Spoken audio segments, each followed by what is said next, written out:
Assalamualaikum, perkenalkan nama saya Jihan Ainas Nabila, mahasiswa PBSI UMP. Pada hari ini saya akan menjelaskan mengenai kritik sastra. Ada hakikat kritik sastra, ada fungsi kritik sastra, dan yang ketiga ada macam-macam kritik sastra. Apa sih hakikat kritik sastra? Jadi kritik sastra merupakan cabang ilmu sastra yang berurusan dengan penilaian suatu karya sastra. Atau bisa juga dikatakan kritik sastra itu semacam resensi dan ulasan suatu karya sastra. Ada juga yang berpendapat bahwa karya sastra yaitu penilaian tentang isi dan bentuk karya sastra dari pandangan ilmu dan seni.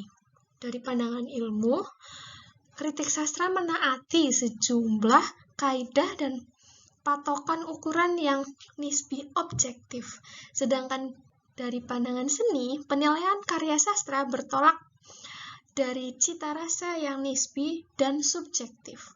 Perbedaannya objektif dan subjektif. Yang kedua ada fungsi kritik sastra. Fungsi kritik sastra yang pertama yaitu sebagai studi ilmiah yang terikat pada kaidah ilmu pada umumnya, yaitu memiliki teori, metode, dan objek studi tentunya. Yang kedua, kritik sastra itu dapat memberikan petunjuk kepada kebanyakan pembaca tentang suatu karya sastra yang unggul dan yang rendah, yang asli dan yang bukan. Dan kritik sastra itu memberikan sumbangan pendapat atau pandangan, pertimbangan kepada pengarang tentang suatu karyanya. Di sini. Ya, selanjutnya ada macam-macam kritik sastra. Macam-macam kritik sastra itu ada 9.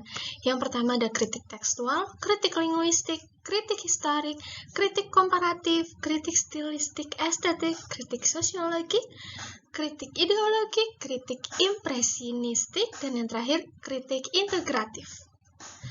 Untuk kritik sosiologik, saya sudah melakukan penelitian untuk slide selanjutnya. Selanjutnya, penjelasan mengenai artikel yang sudah saya buat, yaitu artikel yang berjudul Kritik Sosiologi Sastra dalam Puisi Tempat yang Dirahasiakan karya Ahmad Sultoni. Abstrak. Penelitian dengan judul Kritik Sosiologi Sastra dalam Puisi Tempat yang Dirahasiakan karya Ahmad Sultoni bertujuan untuk mengetahui latar belakang sosial terbentuknya sebuah puisi yang berjudul Tempat yang Dirahasiakan karya Ahmad Sultoni. Jenis penelitian dalam penelitian ini adalah deskriptif kualitatif. Dengan pendekatan yang digunakan yaitu menggunakan pendekatan sosiologi sastra. Hasil penelitiannya yang pertama, bagaimana kondisi sosial masyarakat yang tidak pandai membaca tanda-tanda yang sudah diberikan semesta kepadanya. Dan yang kedua, bagaimana kondisi masyarakat pada saat itu yang semakin acuh tak acuh dengan apa yang telah dikerjakan. Selanjutnya ada pendahuluan. Karya sastra selalu berisi tentang pandangan penulis terhadap realitas sebagai lembaga sosial yang diciptakan oleh seorang pengarang atau penulis. Persoalan-persoalan yang seringkali dirangkai menjadi sebuah pandangan atau kritikan hidup. Hal tersebut tentu akan menggambarkan kehidupan sosial sebagai realita yang terjadi pada suatu lingkungan. Salah satu jenis karya sastra berisi pandangan terhadap realitas adalah puisi karya Ahmad Sultoni yang berjudul Tempat yang Dirahasiakan. Dengan alat untuk menganalisis puisi tersebut yaitu menggunakan sosiologi sastra. Jadi karya sastra itu selalu berisi pandangan penulis terhadap suatu realitas sebagai lembaga sosial atau sebagai gambaran kehidupan sang penulis tersebut. Maka seorang penulis itu atau pengarang membuat suatu karya sastra yang realistis dalam kehidupannya. Selanjutnya ada pengertian sosiologi sastra menurut Nur Hafidah dan Sobari tahun 2019. Sosiologi sastra merupakan alat atau pendekatan untuk menilai perilaku yang berhubungan dengan manusia atau makhluk sosial untuk mengapresiasi sebuah karya yang dilihat dari aspek sosial kehidupan masyarakat. Salah satu sisi kehidupan dari masyarakat adalah kesetaraan gender.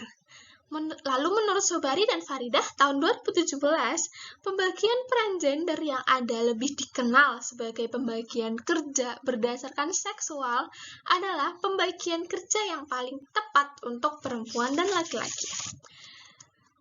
Lalu dapat disimpulkan bahwa sosiologi sastra merupakan suatu alat atau pendekatan dalam sebuah karya sastra untuk menilai perilaku yang berhubungan dengan manusia atau makhluk sosial yang memiliki tujuan sebagai bentuk apresiasi karya sastra dilihat dari aspek sosial kehidupan masyarakat. Selanjutnya, pembahasan. Penelitian dengan menggunakan pendekatan sosiologi sastra fokus pada aspek dokumenter sastra, yang dimana dokumenter sastra ini merupakan potret fenomena sosial di masyarakat. Jadi, fenomena sosial di masyarakat itu dapat diartikan bersifat konkret dan terjadi dalam lingkungan kehidupan. Dalam pembuktian dapat melalui foto, dokumenter, atau observer. Oleh pengarang, fenomena tersebut dapat diangkat kembali menjadi wacana baru dengan proses kreatif dalam bentuk karya sastra, yang di sini dapat dilihat dari karya sastra berupa puisi dari Ahmad Sultoni yang berjudul Tempat yang Dirahasiakan. Pembahasan pertama, pada puisi Tempat yang Dirahasiakan bait ke-6. Berkali-kali di seberang rumahmu, ombak setinggi pohon kelapa belakang rumah, bagai monster bagi segenap jiwa alam yang hidup. Gunung yang maha tenang itu tiba-tiba ikut demam. Ia muntah darah api. Bumi yang ibu maha tenang itu tak disangka turut panik atau marah. Jelasnya, guncangan berkali terjadi.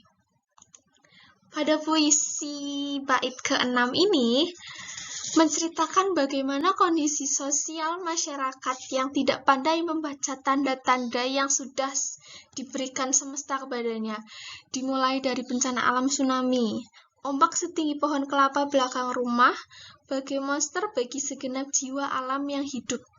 Ini gambaran berupa bencana alam tsunami.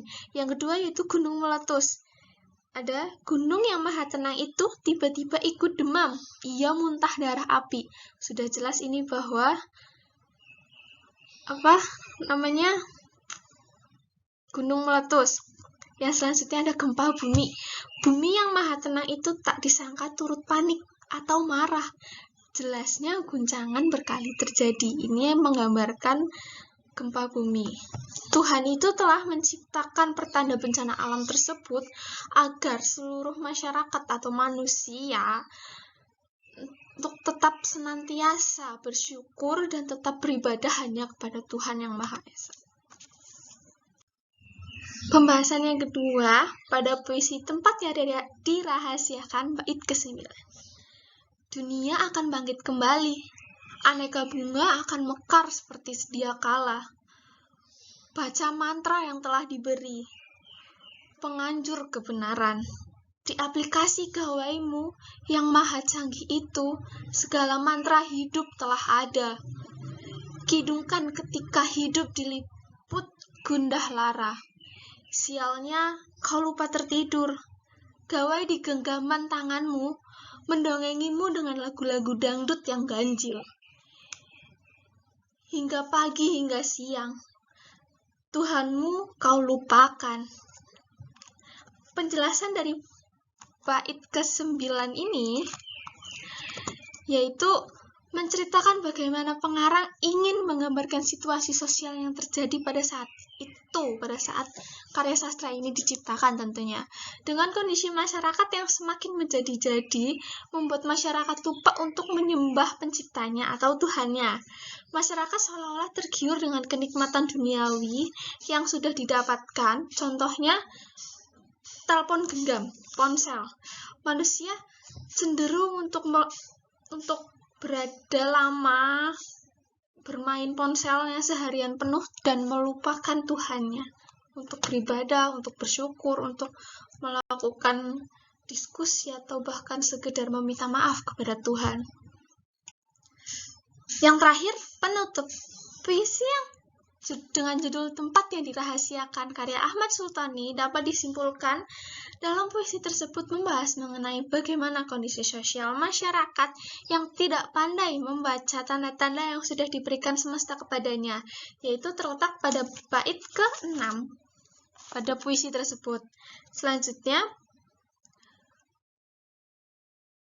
puisi tersebut membahas mengenai bagaimana kondisi sosial masyarakat pada saat ini yang semakin acuh dengan apa yang dikerjakan, semakin acuh dengan apa yang didapatkan, tidak pernah bersyukur, tidak pernah beribadah kepada Tuhannya. Sebagai makhluk yang paling sempurna, yaitu manusia, seharusnya kita dapat lebih peka terhadap kondisi lingkungan kehidupan sosial agar kita senantiasa mengingat Tuhan dan tidak berbuat sesuai kehendak hati, dan tentunya selalu bersyukur kepada Tuhan.